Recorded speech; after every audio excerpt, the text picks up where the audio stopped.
Hello guys, welcome to my channel. आज हम देखेंगे 2016 में आई हुई मूवी हॉर्न्स। शुरू करने से पहले लाइक और सब्सक्राइब कर देना चैनल को। हमारी कहानी शुरू होती है इगी और मैरिन के साथ, जो एक दूसरे से बहुत प्यार करते हैं और पूरी जिंदगी एक साथ रहना चाहते हैं। पर इन दोनों की लव स्टोरी बहुत जल्दी टूट जाती है जब मैरिन की मौत हो जाती है। मीडिया मैरिन की डेथ का ब्लेम इगी पे डाल देती है और इस परेशानी को झेलने के लिए इगी दारू का साथ लेता है। इगी शराबी बन जाता है। उसका साथ देने के लिए बस उसकी फैमिली, उसका स्टेट अटॉर्नी और उसके बचपन का दोस्त ली होता है। ली अकेला होता है जो सच में मानता है कि इगी इनोसेंट है। उसका स्टेट अटॉर्नी भी उस पर भरोसा नहीं करता, तो इगी केस लड़ने में ली की मदद मांगता है। एक दिन ली इगी को केस के बारे में कुछ अपडेट देने आता है। वो इगी को बताता है कि जो एविडेंस उसे इनोसेंट प्रूव कर सकता है वो फोरेंसिक लैब में आग लगने की वजह से डिस्ट्रॉय हो चुका है। इगी को केस में एक एडिशनल विटनेस के बारे में भी पता चलता है। इस सबसे परेशान इगी शराब में कंफर्ट ढूंढने की कोशिश करता है। वो एक बार में जाता है पर वहाँ का ऑनर इगी को बाहर जाने के लिए कह देता है। तभी उसकी एक और बचपन की दोस्त ग्लेना उसे डिफेंड करती है और उसे एक ड्रिंक देती है। उस रात मैरिन के फादर डेल और बाकी आस पड़ोस के लोग मैरिन के लिए एक सेरेमनी रखते हैं। कोई भी इगी को उस सेरेमनी में देखना नहीं चाहता, तो इगी को पूरी सेरेमनी छुप के अटेंड करनी पड़ती है। सबके जाने के बाद इगी बाहर निकल जाता है और गुस्से में सेरेमनी के सामान को तोड़ना शुरू कर देता है। पर ग्लेना उसे टाइम पे रोक लेती है और उसे अपने घर ले जाती है। इगी अपनी रात ग्लेना के साथ बिताता है। जब वो सुबह उठता है तब उसे दिखता है कि उसके सर से 2 हॉर्न्स निकल रहे हैं। पैनिक में वो ग्लेना के पास जाता है। वो ग्लेना से पूछता है अगर उसे भी हॉर्न्स दिख रहे हैं। ग्लेना उसे हाँ बोल देती है और इगी और चिंता में आ जाता है।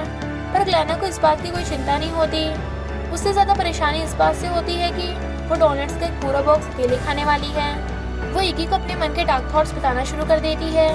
वो उसे बताती है कि कोई भी आदमी उसे अट्रैक्ट नहीं होता और सिर्फ ड्रंक लोग ही उसके साथ होते हैं। इगी उसे समझाने की कोशिश करता है पर उसने भी ग्लेना के साथ यही करा होता है, तो वो उससे माफी मांगकर हॉस्पिटल चला जाता है।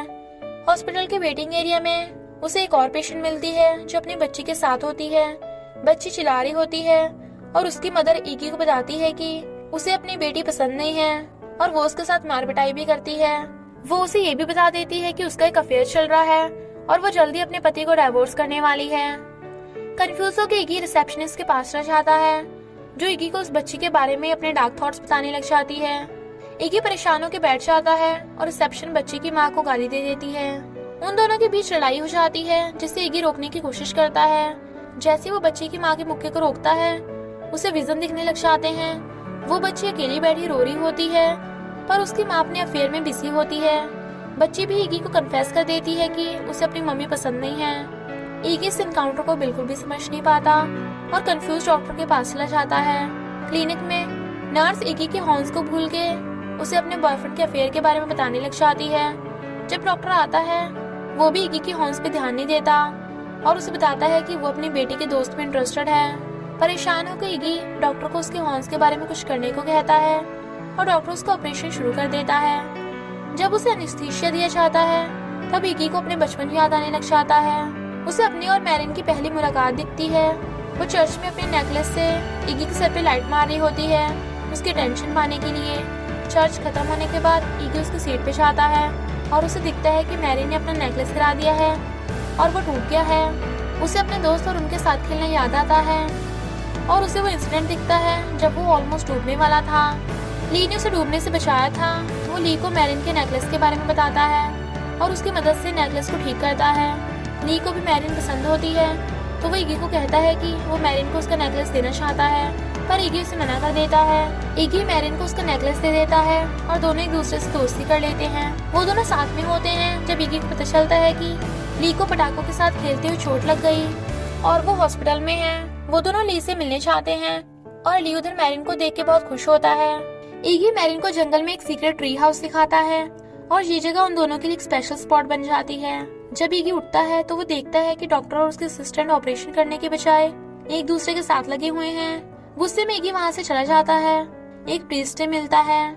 वो प्रीस्ट से मदद मांगता है और कहता है कि लोग उसको अपने थॉट्स के बारे में बता रहे हैं, पर प्रीस्ट उससे दूर चला जाता है। उधर से निकलकर इगी ली से मिलने चाहता है, पर जब वो ली से हॉर्न्स के बारे में पूछता है तो ली उसे बताता है कि उसे कोई हॉर्न्स नहीं दिख रहे हैं। ये बात सुनकर इगी खुश हो जाता है और सोचता है कि वो हॉर्न्स असली नहीं हैं और बस उसकी इमेजिनेशन में ही हैं। इगी अपने घर चला जाता है और अपनी मदर से हॉर्न्स के बारे में पूछता है। इगी की मॉम उसके हॉर्न्स को नोटिस कर लेती है और उसे कहती है कि वो इगी की प्रॉब्लम सुन के परेशान हो गई हैं और वो चाहती है कि वो चला जाए। इगी को समझ आ जाता है कि उसके हॉर्न्स में कोई शक्ति है जिसकी वजह से लोग उसे अपने सारे डार्क थॉट्स बताने लगते हैं। वो अपने डैड से मिलने चाहता है और वो उसे कहते हैं कि वो इगी से डिसअपॉइंटेड हैं। वो चाहते थे कि वो अपने भाई जैसा बने, पर वो उसे एक फेलियर मानते हैं। वो इगी को ये भी बताते हैं कि फोरेंसिक लैब में आग उन्होंने ही लगवाई थी। गुस्से में इगी वहाँ से निकल जाता है। वो ली को कॉल करता है और उसे फोरेंसिक लैब के बारे में बताता है। वो उसे बताता है कि वो इस सबसे परेशान हो गया है और वो मैरिन के किलर को ढूंढने चाह रहा है। इगी बार में पहुंच जाता है, पर मीडिया उसके पीछे पड़ जाती है। वो उन सबको कहता है कि जो भी एक फाइट में जीतेगा उसे वो इंटरव्यू देगा। सारे मीडिया वाले एक दूसरे के साथ लड़ने लग जाते हैं। इगी बार के अंदर जाता है और वहाँ का ऑनर उसे देख के बहुत गुस्सा हो जाता है। वो उसे बैट से मारने वाला होता है। तभी इगी बार में सबसे मैरिन के किलर के बारे में पूछता है। सब उसे बस अपने डार्क थॉट्स बता देते हैं, पर एक आदमी इगी को केस के एडिशनल विटनेस के बारे में बताता है। मैरिन की मौत की रात वो दोनों एक रेस्टोरेंट में गए थे। उधर की वेटरेस ही इस केस में एक विटनेस होती है। इगी गाड़ी में जाता है और उसे एक रिंग दिखती है। इगी उस रात मैरिन को प्रपोज करने वाला था, पर मैरिन ने उसे बोला था कि वो कहीं और शिफ्ट करने वाली है और उन दोनों को ब्रेकअप कर लेना चाहिए। दुख में इगी उस पर शक करता है किसी और को डेट करने का, पर जब मैरिन ने इस बात को नहीं माना तो इगी उधर से निकल गया। रास्ते में उसे उसका दोस्त टैरी मिला था, पर इगी उसे बिना कुछ बताए चला गया था। वो चला गया था और सुबह 2 पुलिस ऑफिसर ने उसे ढूंढा और मैरिन के बारे में पूछा। सच जानने के लिए वो उसे रेस्टोरेंट में पहुंच जाता है और वेटरेस से मिलता है। वो वेटरेस इगी को बताती है कि वो उसके केस में विटनेस बनना चाहती है ताकि उसे मीडिया कवरेज मिले। इगी फिर टैरी से मिलने चाहता है। वो उसे वेटरेस के बारे में बताता है और टैरी गलती से कन्फेस कर देता है कि उस रात वो मैरिन के साथ था। इगी को बहुत गुस्सा आता है और टैरी को मारने लगता है। तभी उसे एक और विजन आता है। टैरी उस रात मैरिन को घर ड्रॉप करने जा रहा है। तभी मैरिन से ट्री हाउस ड्रॉप करने के लिए कहती है। मैरिन गाड़ी से निकल जाती है, पर टैरी उधर ही रुक जाता है। वो दारू पीते पीते सो जाता है और जब वो उठता है उसे दिखता है कि उसकी गाड़ी में खून से रंगा हुआ पत्थर है। वो जंगल में जाता है और वहाँ उसे मैरिन की डेड बॉडी दिखती है। पैनिक में वो पत्थर को नाली में फेंक देता है और वहाँ से चला जाता है। अब इगी का गुस्सा बहुत बढ़ता जाता है। उसे अपने हॉर्न से स्नेक्स को कंट्रोल करने की शक्ति मिलती है और वो डिसाइड करता है कि जिसने भी मैरिन के साथ गलत किया है वो सबसे बदला लेगा। वो सबसे पहले वेटरेस के पास जाता है। वो सांपों की मदद से उसे बदसूरत बना देता है ताकि उसका घमंड खत्म हो जाए। फिर इगी टैरी के घर जाता है। टैरी अपने घर में ड्रग्स ले रहा होता है और इगी अपनी हॉर्न्स की शक्ति से उसे ओवरडोज करने के लिए कन्विंस कर देता है। टैरी ड्रग्स पे ओवरडोज कर लेता है और मर जाता है। इगी अपने मन को शांत करने के लिए पियर पे जाता है जहाँ पे उसे ले मिलता है। उन दोनों के बीच कुछ बहस हो जाती है और वो दोनों लड़ना शुरू कर देते हैं। तभी इगी को एक और विजन आता है जिसमें वो देखता है कि ली ही मैरिन का किलर है। इगी इस बात से बहुत कंफ्यूज हो जाता है और इसका फायदा उठाते हुए ली एक भारी चेन लेकर इगी को मार देता है। वो इगी को गाड़ी में बिठा कर उसे आग लगा देता है और फिर समुद्र में धक्का दे देता है। ली सबको न्यूज देता है कि इगी मर चुका है और उसने सुसाइड कर लिया है। बहुत जल्दी मीडिया वाले इस बात को फैला देते हैं, पर पुलिस को इगी की बॉडी नहीं मिलती। ऐसा इसलिए हुआ क्योंकि इगी किसी तरह बच जाता है और पियर से निकलकर डेल के घर जाता है। डेल समझ जाता है कि इगी इनोसेंट है और वो उसकी मदद करता है। वो उसे एक चाबी और मैरिन का नेकलेस देता है जिससे पहन के उसकी इंजुरीज और हॉर्न्स ठीक हो जाते हैं। इगी ट्री हाउस जाता है और वहाँ पर उसे एक बॉक्स मिलता है जिसको वो चाबी से खोल देता है।